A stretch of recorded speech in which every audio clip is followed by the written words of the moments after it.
The Williams family reunion happened every 3 years at Uncle Robert's sprawling estate in Connecticut. 53 family members gathered on the manicured lawn, reconnecting over barbecue and old stories while children ran between the adults with paper plates and sticky fingers. I stood at the edge of the main seating area holding my plate of potato salad and trying to decide where to sit. The family had naturally clustered into their usual groups. The successful professionals at the head table, the married couples with children at the family tables, and the teenagers sprawled on blankets near the pool. Hiya. My cousin Jessica waved me over to where she sat with Brandon, Stephanie, and Tyler, the Golden Cousins as I privately called them. All in their late 20s, all with impressive careers, all with the kind of easy confidence that came from never having to worry about belonging. I walked over with my plate, grateful to be included. Actually, Jessica said as I approached, her smile becoming more pointed, you can't sit with us. I stopped walking. What? Brandon laughed, not looking up from his phone. Yeah, this is kind of an adults-only conversation. We're talking about real estate investments and business stuff. Go sit with the kids, Stephanie added, gesturing toward the blankets where our teenage cousins were sharing TikTok videos. You'd probably relate better to them anyway. Tyler snorted. Yeah, weren't you asking Uncle Robert for career advice earlier? That's so, high school guidance counselor vibes. The four of them dissolved into laughter. Not cruel laughter exactly. Just the casual dismissal of people who genuinely believed they were being helpful by putting me in my appropriate place. I stood there for a moment holding my plate, feeling the familiar heat of humiliation creep up my neck. Around us, the family reunion continued. Conversations about promotions and mortgages and vacation plans. Normal family stuff that I apparently wasn't qualified to participate in. Okay, I said quietly. I'll find somewhere else. Don't be dramatic about it, Jessica called after me. We're just being honest. You'll be more comfortable with people your own level. I walked away from their table and found an empty spot under the large oak tree at the edge of the property. From here I could see the entire reunion spread out before me. The successful adults discussing their achievements, the parents chasing toddlers, the teenagers absorbed in their phones. And me sitting alone under a tree like a child who'd been sent to timeout. I picked at my potato salad and listened to the distant conversations. Brandon was explaining his latest crypto investment. Stephanie was describing her promotion to senior marketing director. Tyler was complaining about having to choose between vacation homes in Vermont and Colorado. Real problems, I murmured to myself. My phone buzzed with a text from my assistant. Helicopter ETA 4:30 p.m. Pilot confirms weather is clear for island departure. I glanced at the time. 4:15 p.m. Perfect timing. I'd been planning to stay for the whole afternoon, maybe even help with cleanup like I usually did. But sitting alone under this tree while my cousins discussed their adult lives, I realized I had better places to be. Much better places. From my spot under the oak tree, I could see Jessica holding court at the cousins' table, probably telling them about her new condo in Boston. She'd mentioned it 3 times since I'd arrived, along with subtle digs about some people still figuring out their lives at 28. What she didn't know, what none of them knew, was that I'd stopped figuring out my life around the time I sold my tech startup for $340 million at age 23. The distant sound of rotor blades made me look up. A sleek black helicopter was approaching from the south, getting larger as it descended toward Uncle Robert's lawn. Conversations began to slow as people noticed the aircraft. Children pointed at the sky. Adults shaded their eyes and squinted upward. Is that? Someone called out. Why is there a helicopter? Aunt Margaret's voice carried across the lawn. The helicopter touched down gently on the grass about 50 yards from the main party area, its rotors creating an impressive whirlwind that sent napkins flying and forced everyone to hold down their paper plates. The pilot emerged and walked toward the family gathering. He was wearing a crisp uniform and carrying a tablet. His eyes swept the crowd until they found me sitting under the tree. Ms. Williams, he called out, his voice carrying clearly in the sudden quiet. Wya Williams? Every head turned toward me. I stood up slowly, brushing grass off my simple jeans and t-shirt. That's me. The pilot approached with professional efficiency. Your island is ready, Ms. Williams. The staff has prepared everything according to your specifications. Weather conditions are ideal for departure. The silence on the lawn was absolute. 53 family members stared at me like I'd suddenly sprouted wings. "Thank you, Captain Morrison." I pulled out my phone and showed him the confirmation screen. "Flight plan looks good. How long to reach Paradise Cay?" "Approximately 45 minutes, ma'am. The yacht crew is standing by for your arrival." I nodded and looked back toward my family. Jessica's mouth was hanging open. Brandon had dropped his phone. Stephanie and Tyler were frozen mid-conversation, their plates of food forgotten in their hands. Uncle Robert stepped forward, clearly trying to process what he was witnessing. "Maya, what's going on? Whose helicopter is this?" "It's mine," I said simply. "Yours?" "Well, technically it belongs to Meridian Holdings, but I own Meridian Holdings, so..." I shrugged. "Mine." Aunt Margaret found her voice first. "Maya, sweetie, what are you talking about? You work at that little tech company downtown." "I did work at a tech company downtown. I owned it. I sold it 5 years ago." "Sold it for what?" Uncle Robert asked. $340 million. The silence stretched even longer this time. "Plus equity stakes in 3 other companies," I added. "And a real estate portfolio. And some other investments." Jessica finally closed her mouth long enough to speak. "Maya, that's impossible. You drive a Honda Civic." "I like my Honda Civic. It's reliable. But you live in that tiny apartment." "I like small spaces. They're cozy." "You asked Uncle Robert for career advice." I looked at Uncle Robert, who was staring at me like I'd announced I was from Mars. "I asked him about his experience in municipal bonds. I'm considering investing in infrastructure projects." "Investing how much?" he whispered. "About $200 million to start." Brandon made a choking sound. $200 million? Give or take. The market fluctuates. Stephanie stepped forward, her voice shaky. "Maya, if you really have that much money, why didn't you tell us?" I looked at her for a long moment. "When would I have told you? When you were explaining that I couldn't sit with you because I wasn't successful enough? Or when you suggested I'd be more comfortable with the children?" Her face went bright red. "Ms. Williams." Captain Morrison checked his watch. "We should depart soon to maintain our flight schedule." "Of course." I turned back to my family. "I should go. My island staff is expecting me." "Your island?" Tyler's voice cracked slightly. "Paradise Cay. I bought it last year. 37 acres in the Bahamas. It's where I go when I need a break from people." I started walking toward the helicopter, then paused and looked back at Jessica. "By the way, Jess, I heard you talking about your condo in Boston. That's exciting. Real estate is such a good investment." "Thank you," she said weakly. "I should mention, though, I own the building your condo is in. Beacon Hill Properties? That's one of my companies." Jessica's face went completely white. "You've been a great tenant. Always pay your rent on time." "I appreciate that." I continued walking toward the helicopter as Captain Morrison opened the passenger door for me. "Maya, wait." Dad's voice called out from the crowd. I turned to see him pushing through the family members, his face a mixture of confusion and something that might have been pride. "Maya, honey, I don't understand. When did all this happen?" "Over the past 5 years, Dad. I've been trying to tell you, but every time I brought up work, you'd change the subject or suggest I focus on finding a stable job instead of my computer hobby." He stopped walking, the words hitting him like a physical blow. "Your computer hobby was worth $300 million? The sale was worth $340 million. The hobby itself was worth quite a bit more by the time I sold it." Mom appeared beside Dad, tears in her eyes. "Maya, why didn't you insist? Why didn't you make us listen?"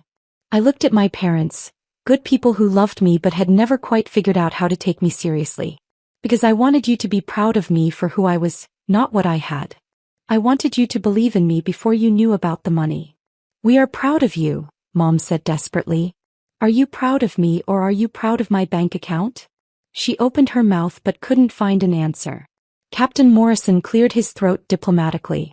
"Ms. Williams, we really should depart." I climbed into the helicopter and settled into the leather seat. Through the window, I could see my entire extended family standing in a semicircle on Uncle Robert's lawn, staring up at me like I was ascending to heaven. Which in a way I was.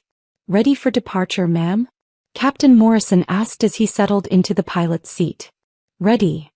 The rotors spun up and we lifted off from the lawn, rising above the trees and the confused faces of my family. As we gained altitude, I could see Uncle Robert's estate shrinking below us. The perfect lawn, the scattered chairs and tables, the people who had spent the afternoon categorizing me as the family member who needed to sit with the children. My phone buzzed with notifications as we flew east toward the coast. Text messages from cousins who had ignored me for years, suddenly very interested in reconnecting. Missed calls from Jessica, Brandon, Stephanie, and Tyler, the same people who had laughed at the idea of me joining their adult conversation an hour earlier. I turned off my phone and watched Connecticut disappear beneath us, replaced by the blue expanse of the Atlantic Ocean. Paradise Cay came into view 43 minutes later. 37 acres of pristine beaches, tropical gardens, and a stunning villa that I designed myself. My yacht, Meridian Dream, was anchored in the crystal-clear bay, and I could see my staff lined up on the dock to welcome me home. "Beautiful approach, ma'am," Captain Morrison said as we descended toward the helicopter pad. "Your staff has prepared the sunset dinner on the terrace as requested." "Perfect. Thank you for the smooth flight." As the helicopter touched down, I felt the familiar peace that came with being in my own space, surrounded by people who valued me for exactly who I was. My staff didn't care about my net worth or my investment portfolio. They cared about doing excellent work and being treated with respect, which I was happy to provide. Marcus, my house manager, approached the helicopter with his usual warm smile. "Welcome home, Ms. Maya. How was the family gathering?" "Educational," I said, accepting his hand as I stepped down from the aircraft. "Very educational." That evening, I sat on my terrace watching the sunset over the Caribbean, a glass of wine in my hand and my laptop open to review the latest reports from my investment managers. My phone, which I'd finally turned back on, showed 47 missed calls and 93 text messages from various family members. I deleted them all without reading them. Well, almost all. I kept one, a voicemail from my 8-year-old cousin Emma, who had been sitting with the kids when the helicopter arrived. "Maya, that was the coolest thing ever. Can I ride in your helicopter sometime? I promise I won't throw up."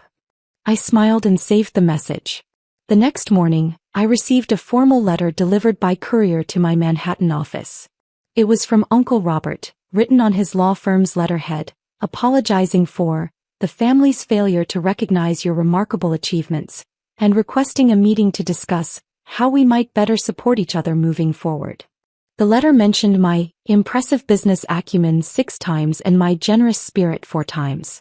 It did not mention the fact that his own children had spent the afternoon treating me like a charity case. I filed the letter in my interesting but irrelevant folder. 2 weeks later, Jessica called my office.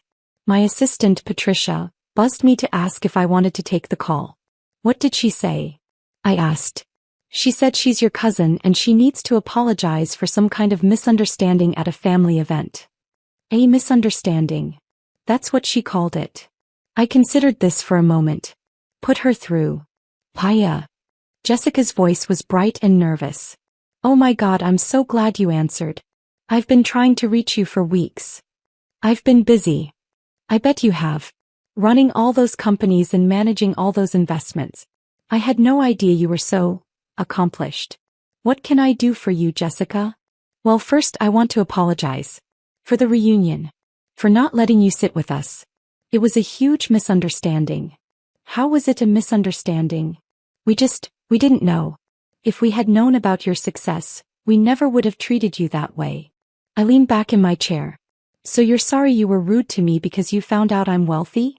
No, that's not what I mean. I mean we're sorry we misjudged you." "You didn't misjudge me, Jessica. You judged me perfectly accurately based on your values. You decided I wasn't worth including because you thought I wasn't successful enough. Now that you know I'm successful, you want to include me. Maya, that's not fair." "What's not fair is spending 3 hours at a family reunion being treated like a child who doesn't deserve a seat at the grown-up table." "We were wrong. We were completely wrong." "Yes, you were. But not for the reasons you think." Jessica was quiet for a moment. "What do you mean?" "You were wrong because you treated a family member badly, period. It shouldn't matter how much money I have. It shouldn't matter what my job is. I'm your cousin and you were cruel to me." "You're right. You're absolutely right. But here's the thing, Jess. If I had told you that day that I was worth $500 million, you would have immediately invited me to sit with you. You would have hung on my every word. You would have been fascinated by my opinions about real estate and business. Well, yes, probably. So your apology isn't really about treating me badly. It's about missing an opportunity to network with someone wealthy. The line went quiet. Maya, I really am sorry. Not because of your money. Because I hurt you. Are you? Or are you sorry because your rent just went up 20% and you found out your landlord is your cousin you were rude to? Another pause. How did you know about the rent increase? As I approved it. Your building is undervalued for the neighborhood. Market rate adjustment. Maya, you can't punish me by raising my rent. I'm not punishing you. I'm running a business.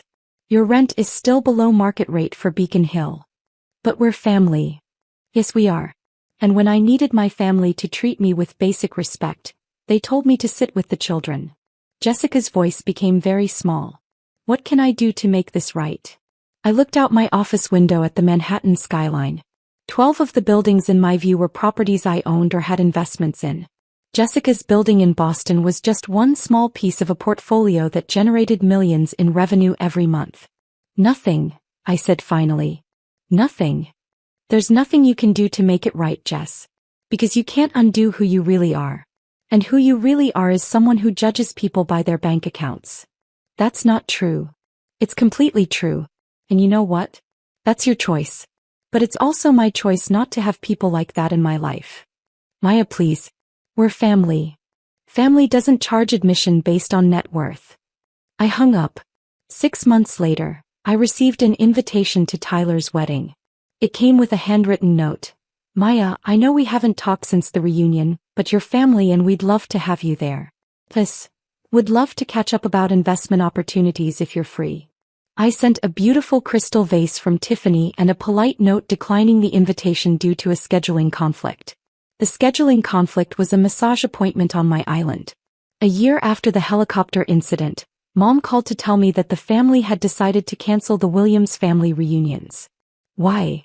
I asked, though I suspected I knew the answer. Well, things have been awkward since that day at Uncle Robert's. People don't know how to act around each other anymore. How to act around each other or how to act around me. Mom sighed. Both, I guess. Everyone feels bad about how they treated you, but they're also intimidated now.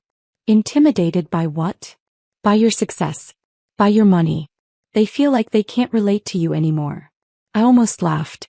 Mom, I'm the same person I was at that reunion. The same person I've always been. The only thing that changed is their perception of me. I know, honey. But money changes things. Money doesn't change things. People's reactions to money change things. Maybe. But the result is the same. The family is fractured. I thought about this for a moment. Mom, at that reunion I was sitting alone under a tree because my cousins told me I wasn't successful enough to sit with them. Now you're telling me I'm too successful to sit with them. Do you see the problem here? Yes, she said quietly. I do. The problem isn't my money. The problem is that this family only knows how to relate to people based on their perceived status. When they thought I was unsuccessful, I was dismissed. Now that they know I'm successful, they're intimidated. Either way, they can't just treat me like a person. You're right. So maybe it's better that the reunions are canceled. Maybe everyone needs to figure out how to value people for who they are instead of what they have. Mom was quiet for a long moment. Maya, do you think you'll ever forgive us? Forgive you for what? For not seeing you. For not believing in you. For treating you like you didn't matter. I looked out at the Manhattan skyline again, thinking about the girl who had sat alone under a tree while her cousins discussed their adult lives. I've already forgiven you, Mom. But forgiveness doesn't mean forgetting. And it doesn't mean going back to the way things were. What does it mean? It means I understand that you did the best you could with who you were at the time. But it also means I'm not going to put myself in situations where I'm dismissed or diminished. Even if it means missing family events? Even if it means missing family events. We talked for a few more minutes about other things. Her garden, Dad's golf game, my latest acquisition in the Maldives. Normal conversation between a mother and daughter. When we hung up, I felt something I hadn't felt in years when talking to my family. Peace. 2 years later, I received a completely different kind of message. A letter from Emma, the 8-year-old cousin who had asked about riding in my helicopter. She was 10 now, and her letter was written in careful cursive on lined paper. Dear Maya, it read, Mom says you're really successful and rich, but you're still nice to me. I'm starting a lemonade stand business. Do you have any advice? Also, do you still have that helicopter? I haven't thrown up since I was 7. I wrote back immediately, giving her detailed advice about profit margins, customer service, and location strategy. I also included a photo of my helicopter and a promise that when she turned 16 she could have a ride. Emma was the only family member who didn't seem to care about my money at all. She was just excited that her cousin was good at business and might teach her how to be good at it too. A month later, Emma sent me a profit report from her lemonade stand, complete with charts and graphs she'd made herself. Her net profit for the summer, $247. I framed the report and hung it in my office, right next to my first stock certificate and the photo from the day I rang the opening bell at the New York Stock Exchange. Some family bonds, I realized, are strong enough to survive anything. Even helicopters. The rest aren't worth preserving.